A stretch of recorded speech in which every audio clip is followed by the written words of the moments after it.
For 2.5 years of the Pacific War, no American submarine had ever sunk a Japanese destroyer in direct combat. Not one. 14 American submarines had tried. All 14 were dead on the ocean floor. Then, in 4 days in June of 1944, one submarine sank at least 3 Japanese destroyers, and the Imperial Japanese Navy reported 5. One commander, one boat. 79 men crammed into a steel tube the length of a football field. His name was Samuel Dealey. He was 37 years old. He was from Dallas, Texas. He read his Bible on Sundays and wrote long letters home to his wife. And on the moonlit night of June 6th, 1944, in the Sibutu passage between Borneo and the Philippines, he made a decision that violated every rule the United States Navy had ever taught him. He turned his submarine toward 3 enemy destroyers and attacked. 2 months later, he and every man aboard would be dead. This is what they did before they died. The moon was too bright. That was the first thing Commander Samuel Dealey noticed as he raised the periscope through the black waters of the Sibutu passage. June 6, 1944. 3 hours past midnight. The kind of night that submariners prayed for and cursed in equal measure. Calm seas, no wind, and a moon so full it painted a silver highway across the water. Beautiful. Deadly. Somewhere above him, a Japanese patrol plane had already spotted his periscope wake. He didn't know it yet. But within minutes, 3 destroyers of the Imperial Japanese Navy would be racing toward his position with a single order burned into their captains' minds. Kill the American submarine. Dealey lowered the periscope. In the cramped conning tower of USS Harder, 78 other men breathed the same recycled air. Diesel fumes, sweat, the metallic tang of a boat that had been submerged too long. He looked around at his crew, young faces, most of them under 25, and he made a decision that violated every rule the United States Navy had taught him. He would not run. To understand why a 37-year-old commander from Dallas, Texas, would gamble 79 lives on a maneuver the Navy considered suicidal, you have to understand something that most history books skip over. The war beneath the war was going badly. The math was brutal and simple. A destroyer moved at 35 knots on the surface.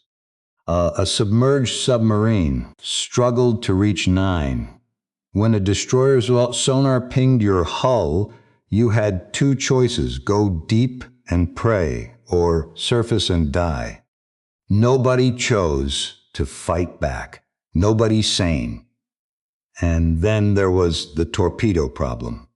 For 18 months, the American Mark 14 torpedo had been failing, running too deep, detonators refusing to fire. Some torpedoes struck Japanese hulls at point-blank range and simply bounced off with a hollow clang. Submarine captains filed report after report. The Bureau of Ordnance in Washington called them incompetent. It wasn't until the summer of 1943 that the Navy finally admitted the truth. The torpedoes were broken. Men had died because of a weapon that didn't work. The magnetic exploders were disabled in June. The contact detonators were finally fixed by September. By the spring of 1944, the torpedoes were fixed. But the doctrine was not. Submarines still ran from destroyers. Every training manual said so. Except one man was about to rewrite the manual, and he wouldn't do it on purpose. April 13th, 1944. 2 months before the moonlit waters of Sibutu, USS Harder was operating north of the Caroline Islands on her fourth war patrol. A Japanese scout plane spotted her periscope in the middle of the afternoon. Within an hour, the destroyer Ikazuchi was charging toward her at flank speed. Every officer on Harder's bridge expected the same order: dive, rig for silent running, pray. Instead, Dealey did something else. He turned toward the destroyer. Not away. Toward. At 900 yards, a distance so close the crew could see the destroyer's bow wake through the periscope. Dealey fired 4 torpedoes in a fan spread. He didn't wait to see them hit. He ordered a crash dive. Harder was still descending when the first explosion rolled across the ocean. Then the second. Ikazuchi broke in half and sank in less than 5 minutes. Dealey's radio report back to Fremantle became legendary in the submarine force. Expended 4 torpedoes and 1 Japanese destroyer. 12 words, that was all, he said. But here is the truth that gets lost in the legend. Dealey had not planned to attack Ikazuchi. He had been trapped. The destroyer closed the range faster than he could dive. He was cornered, and in that cornered moment, a 37-year-old commander who had never fired a torpedo at a warship in direct combat made a decision that violated doctrine, violated training, and violated common sense. He fired first. It should have gotten him killed. It made him famous instead. And now, less than 8 weeks later, that same commander was about to try it again, deliberately, repeatedly, against an entire fleet. Samuel David Dealey was born in Dallas on September 13th, 1906. His father died when Sam was 6 years old. His mother moved the family to Santa Monica, California, for a few years before returning to Texas. Sam grew up in the shadow of his famous uncle, George Bannerman Dealey, publisher of the Dallas Morning News, the man for whom Dealey Plaza would one day be named. He was not the loud kind of Texan. He didn't drink. He didn't curse. He read his Bible on Sundays and wrote long letters home to his wife, Edwina, and their 3 children whenever the boat pulled into port. Officers who served with him used the same word to describe him: quiet. He graduated from the Naval Academy in 1930, served aboard the battleship Nevada. Then the destroyer Reuben James, the same Reuben James that would later be sunk by a German U-boat in October 1941. One of the first American casualties of a war that had not yet officially begun. Dealey was long gone by then. He had transferred to submarines in 1934, drawn to a service that most surface officers considered strange, claustrophobic, and vaguely dishonorable. By 1941, he was commanding the training submarine, S-20 out of New London, Connecticut, teaching young officers how to survive underwater. Twice during those years, he came close to resigning his commission. His children were young. His wife was tired of moving. The Navy paid poorly. He almost left. He didn't. On December 2nd, 1942, less than a year after Pearl Harbor, Commander Samuel Dealey took command of the newly commissioned USS Harder, a Gatto-class submarine built at the Electric Boat Company in Groton, Connecticut. He would be her only commanding officer, ever. The men who served under him were a mix that would become familiar throughout the submarine force. His executive officer for the 5th War Patrol was Lieutenant Frank Lynch, 28 years old, sharp, disciplined, the kind of officer who kept the boat running when the captain was thinking 6 moves ahead. Lynch would remain aboard for the 6th Patrol as well.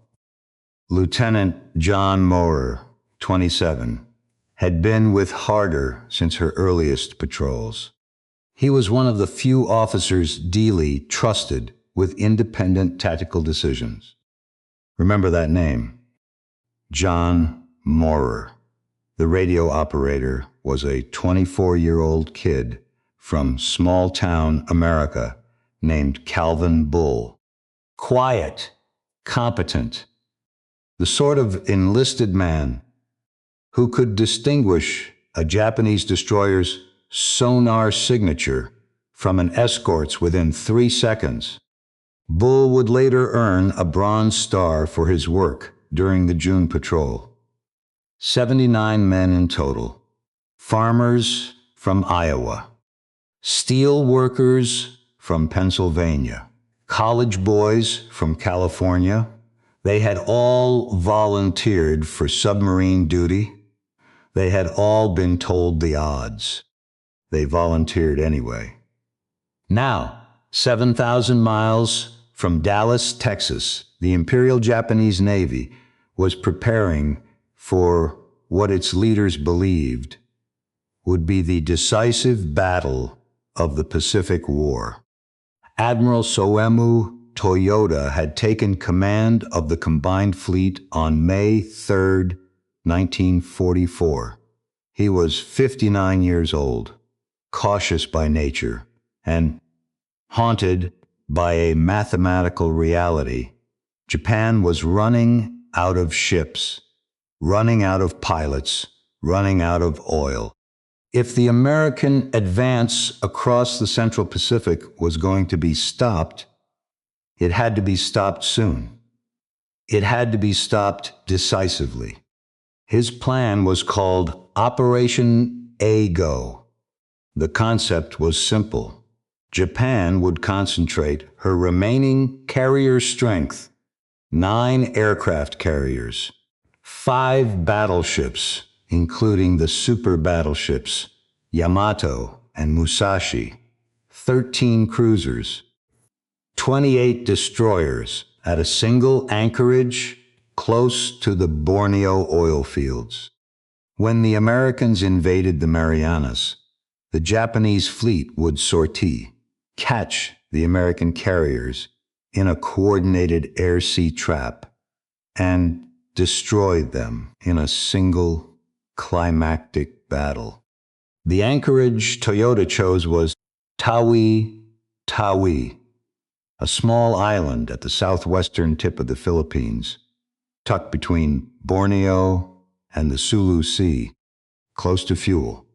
Far from American land-based aircraft. Perfect, except for one problem. Toyota would not admit to his own staff. His pilots could not fly. The veteran Japanese aviators who had won the early victories of the war were dead. Killed at Midway, killed in the Solomons, killed over Rabaul.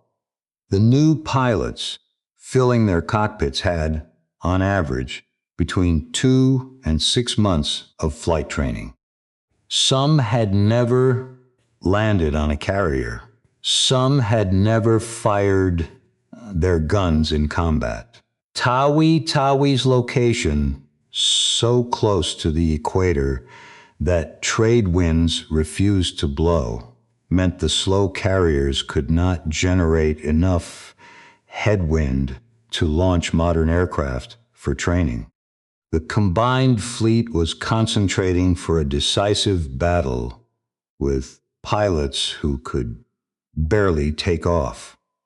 Toyota kept this secret. He had to.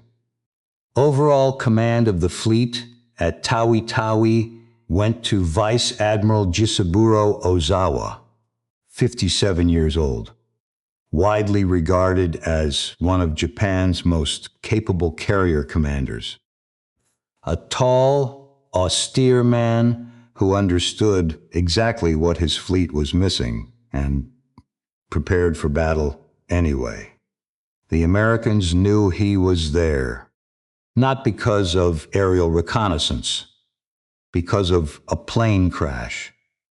In late March 1944, a Japanese seaplane carrying Vice Admiral Shigeru Fukudome had gone down off the coast of Cebu in the Philippines. Fukudome survived. His briefcase did not. Filipino guerrillas found the briefcase. Inside was a document known as the Z-Plan, the strategic outline of what would become Operation Ago. The guerrillas smuggled it to Australia. American intelligence officers translated it in early May. For the first time in the Pacific War, the United States Navy knew exactly what Japan was planning. But knowing the plan was not the same as knowing where the fleet was. Admiral Raymond Spruance, commander of the U.S. Fifth Fleet, needed confirmation. He needed eyes on Tawi-Tawi. He needed to know when Ozawa's carriers left the anchorage, because the moment they moved, the entire American invasion of the Marianas would hang in the balance. That confirmation would come from a single submarine. On May 26, 1944, USS Harder cast off from the Fremantle submarine base in Western Australia and turned her bow north. Her official orders were not what history remembers. She was not sent to sink destroyers. She was not sent to break the Japanese fleet. She was sent to do two things: reconnoiter the Japanese anchorage at Tawi-Tawi and report movements back to the Fifth Fleet, and to rescue a small group of Australian and Dutch coast watchers stranded on the northern coast of Borneo. 6 men, according to some records. 8, according to others. Their commander was Major Bill Jenkins of the Australian Services Reconnaissance Department, the shadowy intelligence organization that had been operating deep behind Japanese lines since 1942. Jenkins and his team had been gathering intelligence on Japanese shipping movements from a jungle observation post overlooking the Balabac Strait. Their position had been compromised. If Harder did not extract them, they would be captured, tortured, and executed. 24 torpedoes in her tubes, 79 men aboard, enough diesel fuel for 30 days at sea. Dealey knew the mission. He knew the risks. What he could not have known, what nobody aboard Harder could have known, was that within 12 days, his patrols would trigger a chain reaction that would collapse the Japanese battle plan before a single American Marine set foot on Saipan. Now return to the moonlit night of June 6, 1944. 3 hours past midnight, Sibutu, passage. The Japanese patrol plane radios a submarine sighting to Tawi-Tawi. 3 destroyers get underway within minutes. Minazuki, an old Mutsuki-class ship of 1,315 tons displacement, leads the hunter-killer group. Behind her, 2 more destroyers spread into a search pattern. Sonar pings ripple through the black water. In the conning tower of USS Harder, Commander Samuel Dealey watches through the periscope as the lead destroyer turns toward him. His executive officer, Frank Lynch, is at his shoulder. John Maurer is at the fire control station. Calvin Bull is monitoring the radio traffic in the compartment aft. 75 other men are at their stations, silent, waiting. Dealey studies the destroyer, range 1,200 yards, closing fast. He speaks quietly, the way he always speaks. Bring her bow around. We're going to shoot down the throat. Frank Lynch does not question the order. Nobody does. The men of USS Harder do not know it yet, but they are about to begin 4 days that will change the Pacific War. 4 destroyers, 4 days, and an admiral in Tokyo who is about to make a decision he will regret for the rest of his life.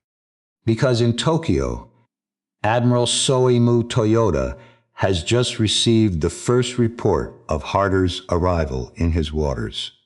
He does not yet know it is a single submarine. He believes it is a Wolfpack. That belief, that one mistaken belief, is about to cost the Empire of Japan 3 aircraft carriers, 476 aircraft, and 445 of her last irreplaceable pilots. The story of how one quiet Texan and 78 other Americans broke the Imperial Japanese Navy begins now. The destroyer Minazuki was 1,200 yards away and closing at 28 knots. Commander Samuel Dealey did the arithmetic in his head. At that speed, the Japanese ship would be on top of him in 90 seconds. He had already committed. There was no turning back. Fire 1, fire 2, fire 3. The submarine shuddered 3 times as compressed air ejected the torpedoes from their tubes. Then Dealey gave the order every submariner dreaded when a destroyer was bearing down. Take her deep, 300 feet. Harder's bow dropped sharply. The men grabbed for handholds. Somewhere in the forward torpedo room, a coffee cup slid off a shelf and shattered. Then the first torpedo hit. The explosion rolled through the water like a distant thunderclap. Then the second. Then a third detonation, deeper and heavier, as Minazuki's forward magazine caught fire. The Japanese destroyer broke apart. She took most of her crew down with her in the darkness. Dealey brought Harder back to periscope depth an hour later. Through the eyepiece, he saw an oil slick spreading across the moonlit water. Debris, nothing else. The other two destroyers were racing away, dropping depth charges at random shadows. He turned to Frank Lynch. Oh. Neither man spoke. There is no record of what was said in Harder's conning tower that night. Only the patrol report and the silence between its lines. That was the beginning. The next morning, June 7th, everything went wrong before it went right. A Japanese patrol plane spotted Harder's periscope in the pale dawn light. Within an hour, a second destroyer was hunting them. She was Hayanami, a Yugumo-class ship of 2,077 tons, faster than Minazuki, better armed, and commanded by a captain who knew exactly what had happened the night before. Dealey did not run. He turned toward Hayanami the same way he had turned toward Minazuki. At close range, he fired 3 torpedoes. 2 struck Hayanami amidships. The third found her aft magazine. The explosion was so violent that men aboard Harder felt the pressure wave through the hull. Steel plates groaned. Light bulbs shattered in the forward compartments. When Dealey brought the periscope up, there was almost nothing left of the Japanese destroyer. Nearly all of her crew perished in the black water. 2 destroyers in 18 hours. But Dealey was not thinking about that. He was thinking about 6 men waiting for him in the jungle. Here is the part of the story the war movies never tell. On the afternoon of June 8th, USS Harder crept toward the mangrove-choked coast of northern Borneo in broad daylight. The water was shallow, dangerously shallow, for a fleet submarine. If a Japanese aircraft spotted them now, there would be nowhere to dive. Major Bill Jenkins and his coast watchers were waiting on the beach. Jenkins was 30 years old, an Australian intelligence officer who had spent months living in the jungle, radioing shipping reports back to Fremantle. Japanese patrols had finally closed in on his position. His team had been running for a week with almost no food. The rubber boats came out from Harder's deck. At last light, 6 men climbed down from the beach and paddled toward the submarine. Then Harder submerged and moved south. She had disobeyed the safer part of her orders to save 6 lives. The next day, she went back to killing. Late in the evening of June 9th, in the pitch-black waters of the Sibutu Passage, Harder found 2 more Japanese destroyers steaming in formation. One of them was Tanikaze, a Kagero-class ship, a veteran of Midway. Dealey fired 4 torpedoes at close range. Tanikaze was hit twice and blew apart. The second destroyer, her identity still debated by historians, was hit by at least 1 torpedo and reported sunk in Harder's patrol report. Dealey took his submarine deep and moved on. 2,000 miles away, in a wood-paneled office in Tokyo, Admiral Soemu Toyoda was reading the reports. Minazuki sunk, Hayanami sunk, Tanikaze sunk, a fourth destroyer, missing and presumed lost.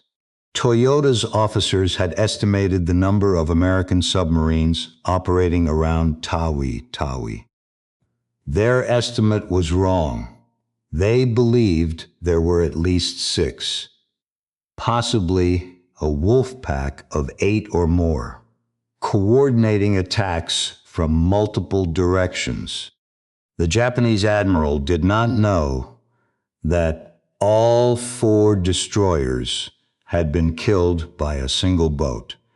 He did not know that Samuel Dealey was 37 years old and had never sunk a warship until 2 months ago.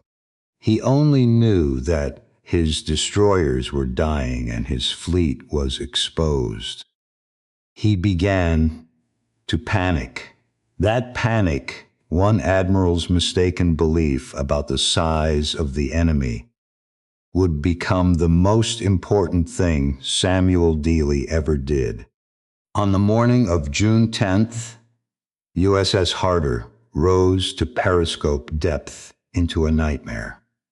Filling the horizon in front of her was a Japanese task force.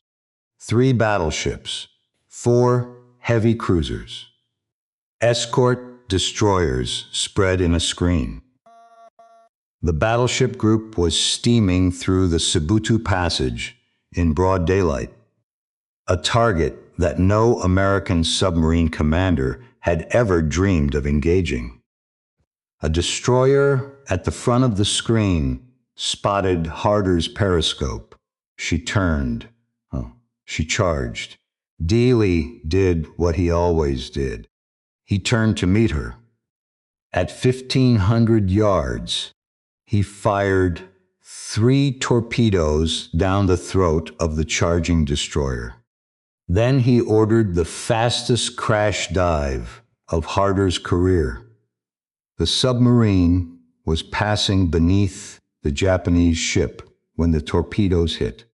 Harder was only 80 feet below the destroyer when the warheads detonated.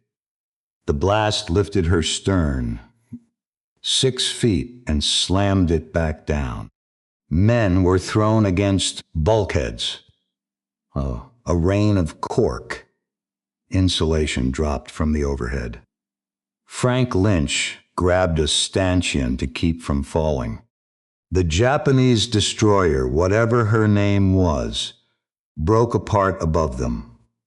Historians still argue about which ship it was. The Japanese records for that day are incomplete. The Medal of Honor citation would later say it was Harder's 5th destroyer. Post-war analysis would only confirm 3 destroyers with absolute certainty: Minazuki, Hayanami, and Tanikaze. But the truth of what Dealey did does not depend on the count, because up in Tokyo, Admiral Toyota had already made his decision. On June 13th, 1944, Admiral Toyota ordered Vice Admiral Ozawa to sortie the entire combined fleet from Tawi-Tawi. The Ago execute order came earlier than his staff had wanted. His fleet was not ready. That difference was everything. Ozawa's carriers left the anchorage with green pilots who had not finished their training. Reconnaissance flights had not been completed. Destroyer screens were still being reorganized after the anti-submarine sweeps around Tawi-Tawi. Supply ships were 3 days behind. The most powerful fleet Japan would ever put to sea in the Pacific War went out to fight the decisive battle of the empire with its shoelaces untied. On June 19th, they met the American Fifth Fleet in the Philippine Sea. American pilots called what happened next the Great Marianas Turkey Shoot. In 2 days of fighting, the Japanese lost 3 aircraft carriers, Taiho, Shokaku, and Hio. They lost 476 aircraft. They lost 445 aviators, most of them the last irreplaceable pilots Japan possessed. When it was over, Ozawa had 35 operational aircraft left in his entire command. The Imperial Japanese Navy was finished as an offensive force, not because of the Battle of the Philippine Sea, because of what happened before it, because Samuel Dealey and 78 other Americans in one Gato-class submarine had convinced an admiral in Tokyo that his anchorage was surrounded. On July 3, 1944, USS Harder tied up at the pier in Fremantle. Vice Admiral Charles Lockwood was waiting on the dock. Lockwood was 54 years old, the commander of all American submarines in the Pacific, and he had been reading Dealey's radio reports for weeks. He recommended the Medal of Honor on the spot. The crew went ashore for 2 weeks of rest. Then Lockwood made a decision that saved one man's life without meaning to. He needed a submarine officer on his personal staff, someone with combat experience, someone he trusted. He chose Lieutenant John Maurer, Harder's veteran junior officer. Maurer packed his sea bag. He said goodbye to his friends, the kind of goodbye submariners had said 1,000 times before. A handshake, a joke, a promise to buy the first round when everyone got home. Nobody thought it would be permanent.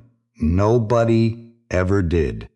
John Maurer would not sail on Harder's 6th war patrol. He would live another 66 years. He would rise to the rank of Rear Admiral. He would spend the rest of his life telling the story of the men he left behind. He died in 2010 at the age of 90. The rest of the crew was not so lucky. On August 5, 1944, USS Harder sailed from Fremantle for the 6th time. Commander Dealey was in command of a 3-boat Wolfpack. USS Haddo was under Lieutenant Commander Chester Nimitz Jr., 29 years old, the son of the Pacific Fleet commander himself.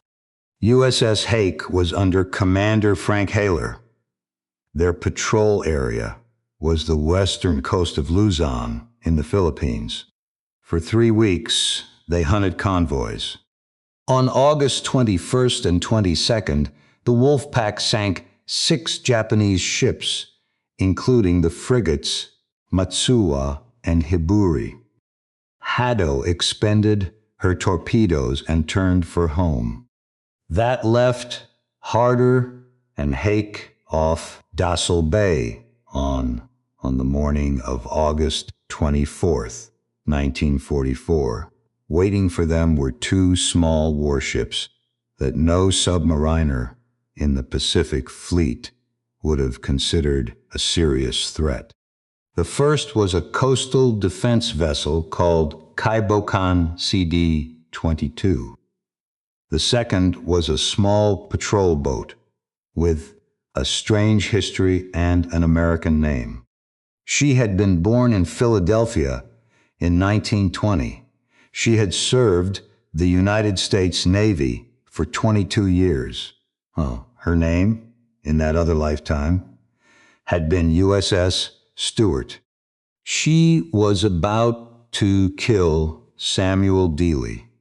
To understand what happened to USS Harder on the morning of August 24th, 1944, You have to understand a small piece of American shame that most history books leave out.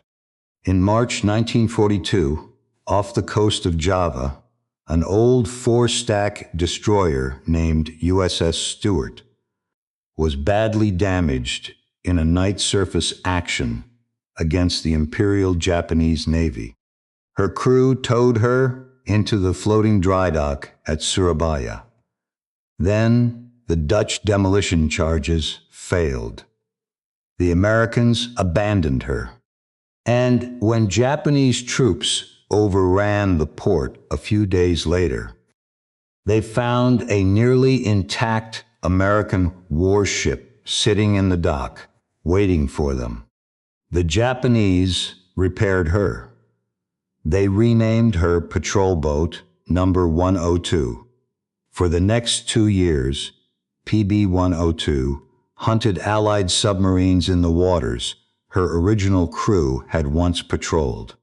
She had been one of ours. Now she was hunting one of ours. At 5:54 in the morning on August 24th, 1944, the coastal defense vessel, Kaibokan CD-22, and the patrol boat that had once been USS Stewart came out of Dassel Bay. USS Harder was on the surface, running at periscope depth, waiting to attack. USS Hake was 3 miles away, submerged, watching through her own periscope. Frank Haler, Hake's commanding officer, saw the 2 Japanese ships come out of the bay. He also saw Harder. He tried to warn Dealey by radio. There was no response.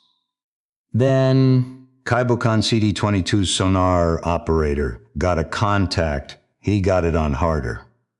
The Japanese warship turned. She increased speed. And then she did something the American submarine force had feared for 2 years. She attacked without hesitation.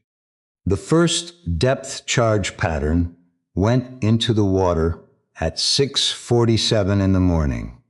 15 charges set to detonate at medium depth. Frank Haler, watching from 3 miles away through his periscope, saw a violent disturbance on the surface of the sea. Then he saw a second pattern go in, then a third, then silence. Haler kept his periscope up for as long as he dared. He was looking for a slick of oil. He was looking for debris. He was looking for anything that would tell him whether his friends had survived. He saw oil. He saw wood. He saw cork. He saw no submarine. By mid-morning, Kaibokan CD-22 circled the area and radioed her report to the Japanese Naval Command. A large quantity of oil, wood chips, and cork was floating on the surface. She had killed the American submarine. She had. USS Hake stayed submerged until nightfall. There was nothing else Haler could do.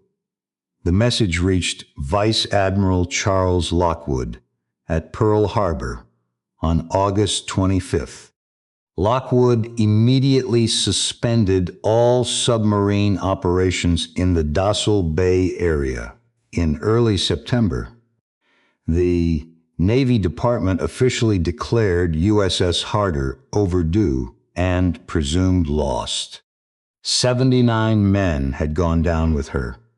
Commander Samuel Dealey, 37 years old. Lieutenant Frank Lynch, 28, the executive officer who had said goodbye to John Moorer only weeks before. Radioman Calvin Bull, 24, who had earned a Bronze Star for his work during the June patrol, and 76 other men from 38 American states. farmers and mechanics and college boys and shipyard workers, fathers, sons, brothers, boys who had volunteered for the most dangerous branch of the American military, knowing that 1 in 5 of them would not come home. They did not come home. On November 15th, 1945, 3 months after Japan surrendered, President Harry Truman stood on the South Lawn of the White House and presented the Medal of Honor to Edwina Dealey. The citation described 5 Japanese destroyers sunk in 5 short-range torpedo attacks. It described the valiant fighting spirit of Commander Dealey and his indomitable command. It was signed by the President of the United States. Edwina Dealey held the medal in her gloved hands. Behind her, 3 children stood in dark clothes. They had been told over and over that their father was a hero. They believed it. They were also 7 and 9 and 11 years old, and they wanted their father to come home. He did not come home. Samuel Dealey received, in the end, the Medal of Honor, 4 Navy Crosses, the Army Distinguished Service Cross, presented personally by General Douglas MacArthur, the Silver Star awarded posthumously for his final patrol, and the Purple Heart. He is among the most decorated combat officers in the history of the United States Navy. In 1954, the Navy commissioned a destroyer escort named USS Dealey. She was the lead ship of her class. She served the Navy for 18 years, but his grave is empty. His name is carved on the wall of the missing at the American Cemetery in Manila. Every year, on the anniversary of Harder's loss, families come to that wall and touch the letters of names they never knew.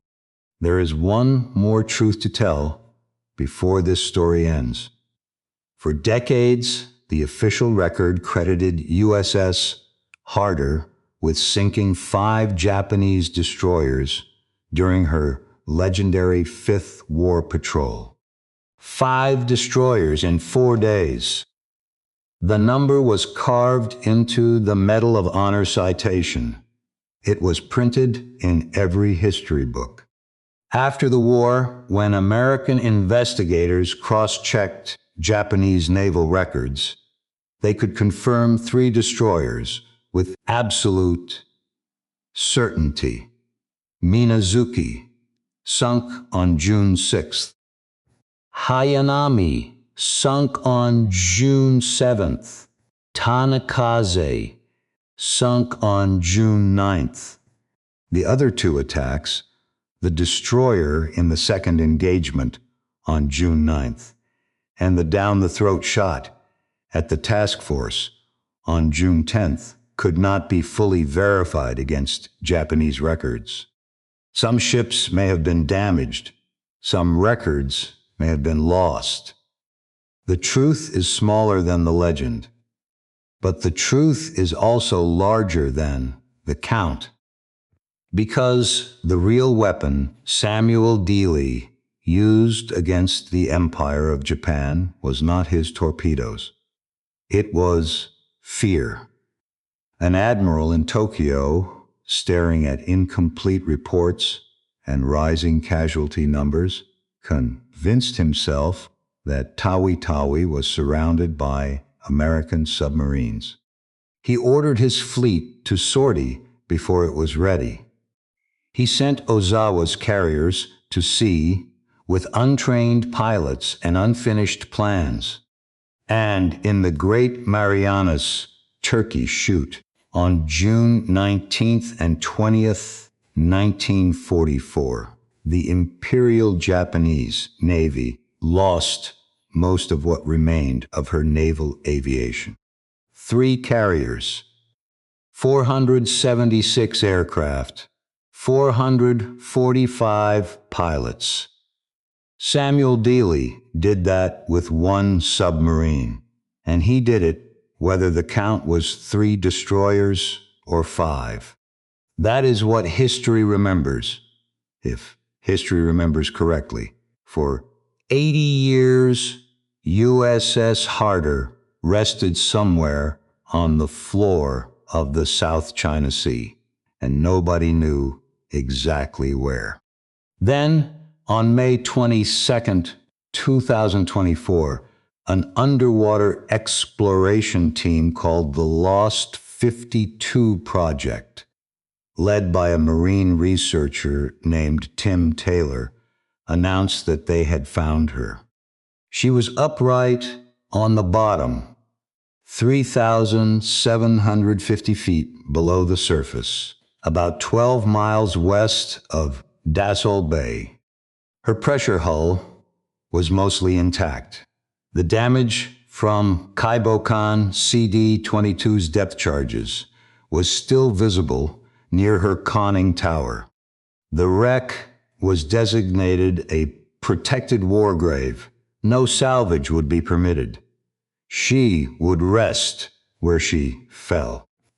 For the surviving families, the grandchildren and great-grandchildren of men who had waited 3 generations for an answer, the discovery meant something that is difficult to put into words. They finally knew where their grandfathers were sleeping. One by one, the surviving crewmen from Harder's earlier patrols passed away. The last of them died in the early 2020s, in their 90s, without living to see her found. But they knew, before they died, that somewhere out there in the dark water, their friends were waiting to be remembered. Samuel Dealey was not a Superman. He was 37 years old. He was scared most of the time. He made cold calculations in a language of torpedoes and dive angles.